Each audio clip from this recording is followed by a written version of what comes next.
नमस्कार। प्रादेशिक समाचार के साथ मैं शीला कुमारी। पहले मुख्य समाचार।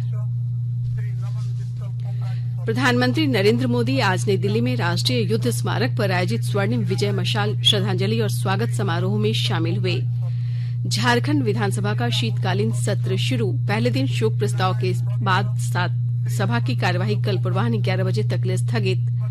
पश्चिमी सिंहभूम जिले में प्रतिबंधित उग्रवादी संगठन पीएलएफआई का 2 लाख रुपए का इनामी नक्सली पुलिस मुठभेड़ में मारा गया। और हजारीबाग जिले के मुफस्सिल थाना क्षेत्र में सड़क हादसे में 2 लोगों की मौत, 11 अन्य लोग हुए घायल। और समाचार से पहले एक जरूरी संदेश।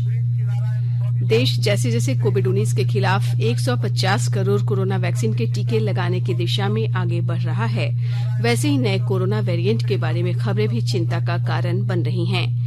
ऐसे में हम अपने श्रोताओं से अपील करते हैं कि वे जल्द से जल्द टीका लगवाएं और दूसरों को भी टीका दिलवाने में मदद करें। और कृपया इन 3 सरल चरणों का पालन करें। मास्क पहनें, 2 गज की सुरक्षित दूरी बनाए रखें, हाथ और चेहरा साफ रखें। कोविड से संबंधित कोई भी जानकारी और मार्गदर्शन के लिए आप राष्ट्रीय हेल्पलाइन नंबर 011-2397-8046 और 1075 पर संपर्क करें। इसके अलावा राज्य हेल्पलाइन नंबर 104 डायल कर समस्या का त्वरित समाधान लिया जा सकता है। महिला और बाल विकास मंत्रालय की चाइल्ड हेल्पलाइन है 1098। वरिष्ठ नागरिकों के लिए हेल्पलाइन 14567। मनोवैज्ञानिक सहायता के लिए निमहांस का नंबर है 0804611007। आयुष कोविड परामर्श हेल्पलाइन नंबर है 14443 और MyGov WhatsApp help desk number 90131515 पर व्हाट्सएप मैसेज भेजकर टीके का प्रमाण पत्र यथाशीघ्र डाउनलोड किया जा सकता है। अब समाचार विस्तार से। प्रधानमंत्री नरेंद्र मोदी आज नई दिल्ली में राष्ट्रीय युद्ध स्मारक पर आयोजित स्वर्णिम विजय मशाल श्रद्धांजलि और स्वागत समारोह में शामिल हुए। 1971 के युद्ध में भारत की विजय और बांग्लादेश के निर्माण की 50वीं वर्षगांठ से संबंधित स्वर्णिम विजय वर्ष समारोह की शुरुआत करते हुए पिछले वर्ष 16 दिसंबर को प्रधानमंत्री ने राष्ट्रीय युद्ध स्मारक पर अनंत ज्वाला से स्वर्णिम विजय मशाल जलाई थी। उन्होंने 4 अन्य मशाल भी जलाई थी, जिन्हें 4 अलग अलग दिशाओं में यात्रा करनी थी। समारोह के दौरान इन चारों मशालों का राष्ट्रीय युद्ध स्मारक पर प्रधानमंत्री द्वारा अनंत ज्वाला में विलय कर दिया गया। ये चारों मशालें सियाचिन, कन्याकुमारी, अंडमान निकोबार द्वीप समूह, लोंगेवाला, कच्छ के रण और अगरतला सहित समूचे देश में यात्रा कर नई दिल्ली पहुंची है। इन मशालों को 1971 युद्ध से संबंधित प्रमुख क्षेत्रों और वीरता पुरस्कार विजेताओं के गृह नगरों में भी ले जाया गया था। प्रधानमंत्री ने राष्ट्रीय समर स्मारक पर पुष्पांजलि अर्पित की। इस अवसर पर रक्षा मंत्री राजनाथ सिंह ने राष्ट्रीय युद्ध स्मारक पर स्मारक डाक टिकट जारी किया। प्रधानमंत्री नरेंद्र मोदी कल वीडियो कॉन्फ्रेंस के माध्यम से वाराणसी में आयोजित अखिल भारतीय महापौर सम्मेलन का उद्घाटन करेंगे और सम्मेलन को संबोधित करेंगे। इसका आयोजन उत्तर प्रदेश का शहरी विकास विभाग कर रहा है। सम्मेलन का विषय नया शहरी भारत है। प्रधानमंत्री का शहरी क्षेत्रों में जीवन को सुगम बनाने का निरंतर प्रयास रहा है। सरकार ने जीर्ण शीर्ण शहरी बुनियादी ढांचे और सुविधाओं की कमी के मुद्दों को हल करने के लिए कई योजनाएं और पहल की हैं। शहरी विकास के क्षेत्र में केंद्र और उत्तर प्रदेश सरकार की प्रमुख उपलब्धियों को प्रदर्शित करने के लिए कल से एक प्रदर्शनी भी आयोजित की जाएगी। केंद्रीय आवास और शहरी कार्य मंत्री हरदीप सिंह पुरी और उत्तर प्रदेश के मुख्यमंत्री योगी आदित्यनाथ भी इस समारोह में मौजूद रहेंगे। झारखंड विधानसभा का शीतकालीन सत्र आज से शुरू हो गया। विधानसभा अध्यक्ष रविन्द्रनाथ महतो ने अपने प्रारंभिक वक्तव्य के बाद शीतकालीन सत्र के लिए पीठासीन पदाधिकारियों का मनोनयन और कार्य मंत्रणा समिति का गठन किया। शोक प्रस्ताव के बाद सभा की कार्यवाही कल पूर्वाह्न 11 बजे तक लिए स्थगित कर दी गई। शीतकालीन सत्र में राज्य सरकार चालू वित्तीय वर्ष 2021-22 का दूसरा अनुपूरक बजट पेश करेगी। वर्तमान सत्र में 5 कार्य दिवस होंगे। 20 दिसंबर को मुख्यमंत्री प्रश्नकाल होगा। इसी दिन दूसरी पाली में अनुपूरक बजट पर चर्चा होगी। संसद के दोनों सदनों की कार्यवाही दिन में 2 बजे तक के लिए स्थगित कर दी गई। आज लोकसभा की कार्यवाही शुरू होते ही कांग्रेस, तृणमूल कांग्रेस और डीएमके के सदस्य अजय कुमार मिश्रा को मंत्रिपरिषद से हटाने की मांग को लेकर सदन के बीचों बीच पहुंच गए। लोकसभा अध्यक्ष ओम बिरला ने विपक्षी सदस्यों की लगातार नारेबाजी के बीच प्रश्नकाल चलाने की कोशिश की। अध्यक्ष ने कांग्रेस नेता राहुल गांधी को बोलने की अनुमति दी तो श्री गांधी ने अजय मिश्रा को मंत्रिपरिषद से बर्खास्त करने की मांग की। अध्यक्ष ओम बिरला ने प्रदर्शन कर रहे सदस्यों से सदन को चलने देने की अपील की। हंगामे के बीच अध्यक्ष ने प्रश्नकाल चलाने का प्रयास किया, लेकिन वे विफल रहे। शोर शराबे के बीच सदन की कार्यवाही दोपहर 2 बजे तक के लिए स्थगित करनी पड़ी। कल भी विपक्ष ने लखीमपुर खीरी कांड में विशेष जांच दल की रिपोर्ट के मुद्दे को लेकर लोकसभा में हंगामा किया था। राज्यसभा में विपक्ष के नेता मल्लिकार्जुन खड़गे नियम 267 के तहत मुद्दा उठाना चाहते थे, लेकिन सभापति एम वेंकैया नायडू ने इसे उठाने की अनुमति नहीं दी और सदन को दोपहर 2 बजे तक के लिए स्थगित कर दी। झारखंड में पिछले 24 घंटे में 16 नए कोरोना संक्रमित मरीज मिले। इसके साथ ही राज्य में सक्रिय संक्रमितों की संख्या बढ़कर 127 हो गई है। इस दौरान राज्य में 8 नए संक्रमित मिले, जबकि बोकारो में 4, सिमडेगा में 2 और पूर्वी सिंहभूम और हजारीबाग जिले में 1-1 नए संक्रमित मिले। देश में कोविड रोधी टीकाकरण के अंतर्गत 135 करोड़ से अधिक वैक्सीन की डोज दी जा चुकी है। स्वास्थ्य मंत्रालय ने बताया कि कल शाम 7 बजे तक 53 लाख से अधिक कोविड रोधी टीके लगाए गए। आगामी 26 जनवरी 2022 तक देश में 100% टीकाकरण सुनिश्चित करने के आलोक में राज्य सरकार द्वारा 15 जनवरी तक राज्य के हर जिले को 100% टीकाकरण से आच्छादित करने का लक्ष्य दिया गया है। गुमला में भी इसे लेकर विशेष अभियान की शुरुआत की गई है। और अधिक जानकारी दे रहे हैं हमारे संवाददाता।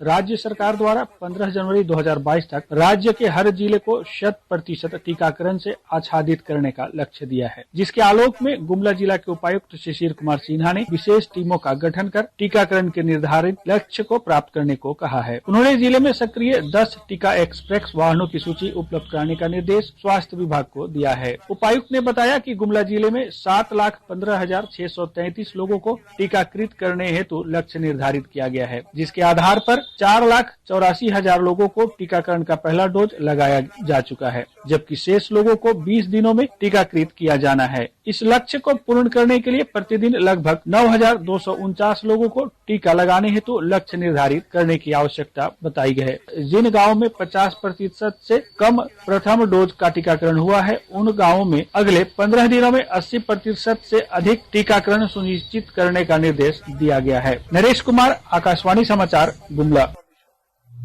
आकाशवाणी के ताजा तरीन समाचारों के लिए आप हमारी वेबसाइट newsonair.com पर लॉग ऑन कर सकते हैं।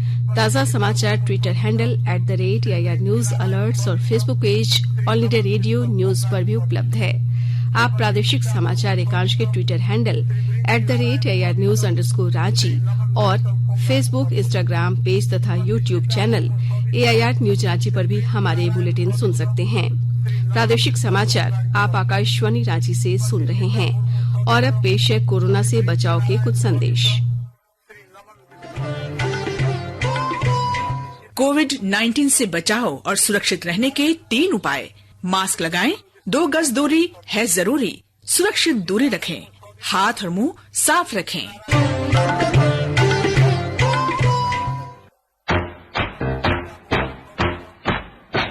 चलो एक शुरुआत करें, चलो एक फैसला आज करें, मास्क नहीं तो टोकेंगे, कोरोना को रोकेंगे।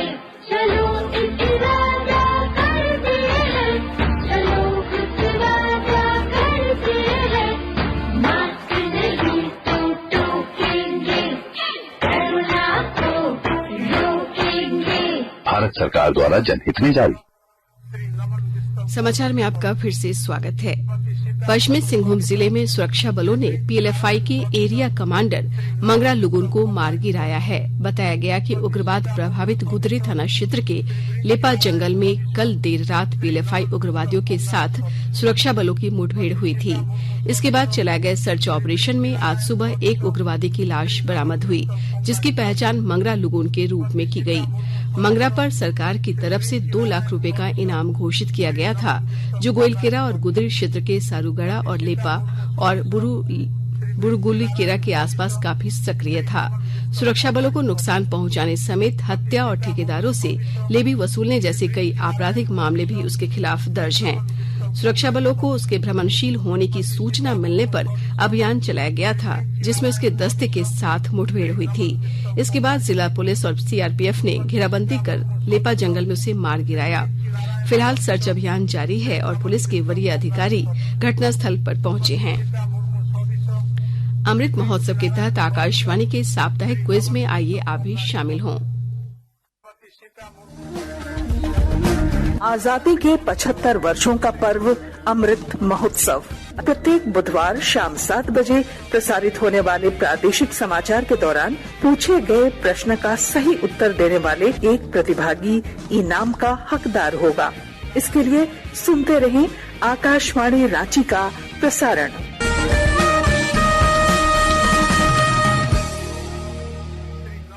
जागो ग्राहक जागो, जागो ग्राहक जागो। आजादी का अमृत महोत्सव के लिए सभी उपभोक्ताओं को शुभकामनाएं। हॉलमार्क सोने की शुद्धता सुनिश्चित करता है। हमेशा हॉलमार्क वाले सोने के आभूषण खरीदें। उपभोक्ता किसी भी शिकायत के लिए कृपया राष्ट्रीय उपभोक्ता हेल्पलाइन टोल फ्री नंबर 14404 पर संपर्क करें। उपभोक्ता मामले विभाग भारत सरकार द्वारा जनहित में जारी। जानो अपने अधिकारों को, अपने हक पहचानो, बेईमानों को सबक सिखाओ, ग्राहक अब तो जागो, जागो ग्राहक जागो, जागो ग्राहक जागो। लोहरदगा जिला में धान अधिप्राप्ति केंद्र का शुभारंभ जिले के उपायुक्त दिलीप कुमार टुप्पो के द्वारा किया गया। जिले में कुल 18 धान अधिप्राप्ति केंद्र खोले गए हैं। और ब्यौरे के साथ हमारे लोहरदगा संवाददाता। जिला में धान अधिप्राप्ति केंद्र का शुभारंभ कर दिया गया है। जिले में कुल 18 धान अधिप्राप्ति केंद्र बनाए गए हैं, जहां 5110 किसानों ने अपना निबंधन कराया है। पहले दिन 739 क्विंटल धान की खरीदारी सरकारी स्तर पर की गई। प्रति किलो 20 रुपया 50 पैसे के दर से किसानों को भुगतान किया जा रहा है। धान अधिप्राप्ति केंद्र खुल जाने से किसानों में काफी खुशी देखी जा रही है। जिले के उपायुक्त दिलीप कुमार टोप्पो ने बताया कि सरकारी स्तर पर धान की खरीदारी शुरू कर दी गई है। किसानों को किसी तरह की परेशानी न हो, इसका विशेष ख्याल रखा जा रहा है। उन्हें किसी भी तरह की परेशानी हो तो प्रशासनिक अधिकारियों से संपर्क कर सकते हैं। उपायुक्त ने बताया कि यह किसानों के लिए खुशहाली का प्रतीक है कि सरकार 20 रुपए 50 पैसे प्रति किलो की दर से धान की खरीदारी कर रही है। गोपी कृष्ण कुंवर, आकाशवाणी समाचार, लोहरदगा। झारखंड में बर्फीली हवा के बहाव की वजह से ठंड में बढ़ोतरी हुई है, जिससे सिहरन बढ़ गई है। राज्य के 6 जिलों में न्यूनतम तापमान 10 डिग्री से नीचे चला गया है। इस कारण दिन में भी कनकनी महसूस हो रही है। मौसम केंद्र के वैज्ञानिक अभिषेक आनंद ने बताया कि उत्तर दिशा में हवा का बहाव ऊपरी स्तर पर होने की वजह से राज्य के कई इलाके में अभी आसमान में आंशिक बादल छाए रहेंगे। वहीं सुबह में कोहरा का प्रभाव कायम रहेगा। हजारीबाग जिले के मुफस्सिल थाना क्षेत्र के टेमोटाड़ के पास बुधवार की देर रात एक सड़क हादसे में 2 लोगों की मौत हो गई। इस दुर्घटना में 11 लोग गंभीर रूप से घायल हो गए। बताया जाता है कि बुधवार रात रांची से आरा जा रही बबुआन बस को करीब 2 बजे एक ट्रक से टकरा गई। दुर्घटना में एक यात्री की मौके पर ही मौत हो गई, जबकि बाद में बस चालक ने दम तोड़ दिया। इस दुर्घटना में 3 महिलाओं सहित 11 लोग घायल हुए हैं। और अब संक्षिप्त खबरें। विश्व हिंदू परिषद के खलारी प्रखंड अध्यक्ष मुकेश सोनी की हत्या के विरोध में आज विभिन्न संगठनों द्वारा खलारी बंद के आह्वान का मिलाजुला असर देखा जा रहा है। गिरिडीह पुलिस ने करीब 175 किलोग्राम गांजा के साथ 2 तस्करों को गिरफ्तार करने में सफलता हासिल की है। अंत में मुख्य समाचार एक बार फिर। प्रधानमंत्री नरेंद्र मोदी आज नई दिल्ली में राष्ट्रीय युद्ध स्मारक पर आयोजित स्वर्णिम विजय मशाल श्रद्धांजलि और स्वागत समारोह में शामिल हुए। झारखंड विधानसभा का शीतकालीन सत्र शुरू। पहले दिन शोक प्रस्ताव के बाद सभा की कार्यवाही कल पूर्वाह्न 11 बजे तक लिए स्थगित। पश्चिमी सिंहभूम जिले में प्रतिबंधित उग्रवादी संगठन PLFI का 2 लाख रुपए का इनामी नक्सली पुलिस मुठभेड़ में मारा गया। और हजारीबाग जिले के मुफस्सिल थाना क्षेत्र में सड़क हादसे में 2 लोगों की मौत, 11 अन्य लोग हुए घायल। इसके साथ ही आकाशवाणी रांची से प्रादेशिक समाचार का ये बुलेटिन समाप्त हुआ। नमस्कार।